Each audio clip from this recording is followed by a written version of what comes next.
Assalamualaikum warahmatullahi wabarakatuh. Perkenalkan saya Septi Lailatul Adiansah, NIM 23040674089, Prodi Ilmu Administrasi Negara, kelas 2023B. Yang terhormat Ibu Riri selaku dosen mata kuliah Bahasa Indonesia dan teman-teman yang saya banggakan. Izinkan pada kesempatan kali ini saya akan berbicara mengenai saya muda dan saya bangga berbahasa Indonesia.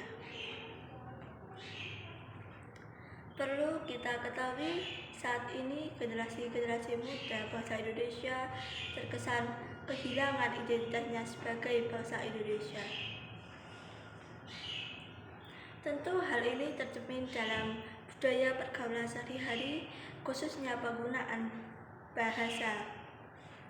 Bagi generasi muda saat ini, bahasa Indonesia seakan-akan dianggap derajatnya lebih rendah dibandingkan dengan bahasa Inggris. Sadar atau tidak, kita melihat bahwa pengucapan kalimat dalam bahasa Inggris terkesan lebih keren dan orang yang mengucapkannya dianggap lebih pintar dan memiliki ilmu yang lebih tinggi. Bangsa Indonesia bukannya tidak mampu belajar menggunakan bahasa asing, namun kita ingin dunia tahu bahwa bahasa kita memiliki bahasa persatuan sendiri, dan kita bangga akan hal ini. Kita bangga memiliki bahasa yang kita perjuangkan dengan darah yang mahal, bahasa yang mampu menghubungkan lebih dari 1000 etnis dan suku bangsa, bahasa yang mempersatukan hampir 750 bahasa daerah. Tidak ada bahasa yang sedemikian menakjubkannya. Banyak contoh yang dapat kita ambil, seperti kita mengucapkan selamat ulang tahun dan harapan-harapan masa depan. Coba kalian lihat di SMS, di Twitter, bahkan di Facebook. Semua anak-anak muda saat ini yang berulang tahun, sebagian besar ucapan yang diberikan adalah menggunakan bahasa Inggris. Sekali lagi, sadar atau tidak, kita menganggap bahasa ini mempunyai nilai yang lebih dibandingkan bahasa kita. Kritikan ini tentu tidak hanya berhenti bagi generasi muda. Saya ingin pula menyoroti penggunaan bahasa Indonesia dalam acara-acara kenegaraan para pejabat-pejabat di Republik ini. Yang paling sederhana saja, ketika menyampaikan pidato atau sambutan, sering kita dengar terselip istilah-istilah bahasa asing. Hal ini membuktikan bukan hanya generasi muda kita saja yang menganggap hal ini keren dan elit, tapi para pemangku kekuasaan di negeri ini. Bukan maksud saya menyalahkan setiap dari kita saat ini, namun melalui tulisan kecil ini saya sebagai bagian dari generasi muda bangsa Indonesia mengingatkan kembali agar manusia-manusia Indonesia kembali sadar dan bangga mengakui sebuah identitas pemersatu bangsa, bahasa Indonesia.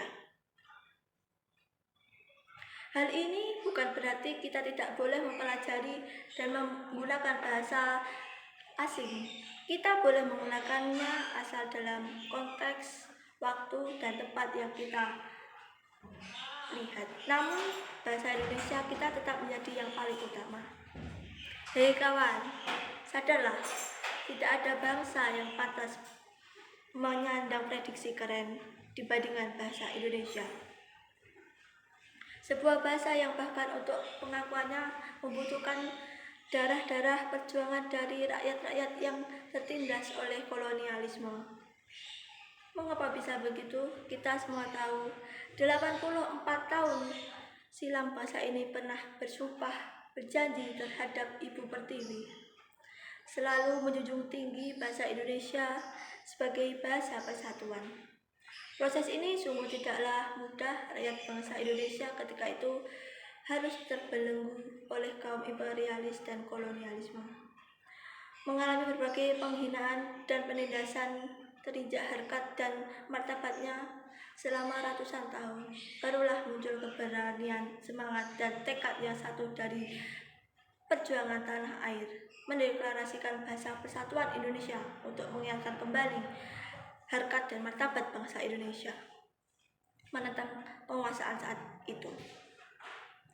Di sini kita harus sadar kawan, ada harga yang harus dibayar untuk bahasa kita. Namun sekali lagi semangat Sumpah Indonesia akan mulai pudar. Gaung kebanggaan penggunaan bahasa Indonesia hanya terdengar setahun sekali, yaitu ketika bulan bahasa. Bahkan tidak semua orang tahu bahwa bulan Oktober adalah bulan yang didedikasikan khusus untuk bahasa Indonesia. Demikian yang dapat saya sampaikan, kurang lebihnya mohon maaf. Wassalamualaikum warahmatullahi wabarakatuh.